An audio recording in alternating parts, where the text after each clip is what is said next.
দুর্গা মাটির মূর্তি, সোনার গয়নায় সাজানো। তুমি ধূপ জ্বালো, ঢাক বাজাও আর বলো মা এসেছেন, আশীর্বাদ দাও।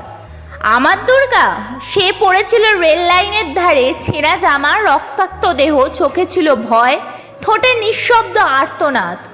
তাকে দেখে কেউ বলে না মা, বলে নোংরা মেয়ে ছেলে, চরিত্রহীন হয়তো ছিল সে। তোমার দুর্গার পায়ে দুধ ঢালো, তার জন্য বেঁধো আলপনা, তার আগমনে কাঁপে মণ্ডপ, আনন্দে ভাসে গলি শহর পাড়া। আমার দুর্গা কাঁপছিল তখন চারটে পুরুষের হাতের জাঁকিতে।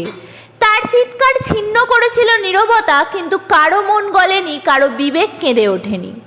তোমার দুর্গা অসুর বধ করে, ত্রিশূল হাতে পৃথিবী রক্ষা করে। আমার দুর্গা যুদ্ধ করেছিল নিজের সতীত্ব বাঁচাতে, কিন্তু হার মানতে হয় তাকে, কারণ সমাজ কখনো পাশে দাঁড়ায় না ধর্ষিতার পক্ষে। তোমার দুর্গার বিসর্জনে বাজে ঢাক, আমার দুর্গার শবযাত্রায় শুধু শোক আর নীরবতা, সাথে কিছু প্রশ্ন। কে ছিল ছেলেটা? রাত করে বেরোলো কেন? ওই পোশাক পরে কি দরকার ছিল? না থাকে পূজা, না শ্রদ্ধা, শুধু অপমান আর বিচারহীনতা। তোমার দুর্গা ফিরে আসবে আবার 10 মাস পরে, আবার আলো ঢাক, আনন্দের ঘোরে। আমার দুর্গা তো আর ফিরবে না, সে মিশে গেছে কবরের অন্ধকারে।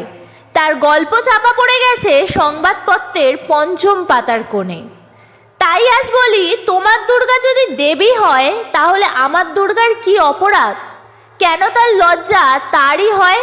কেন তার মৃত্যুতে বাজে না কাসর? বলো সমাজ, বলো মানুষ, মাটির মূর্তিকে পুজো দিলে যদি পুণ্য হয়, তবে রক্তমাখা দুর্গাকে বাঁচালে পাপ কেন হয়?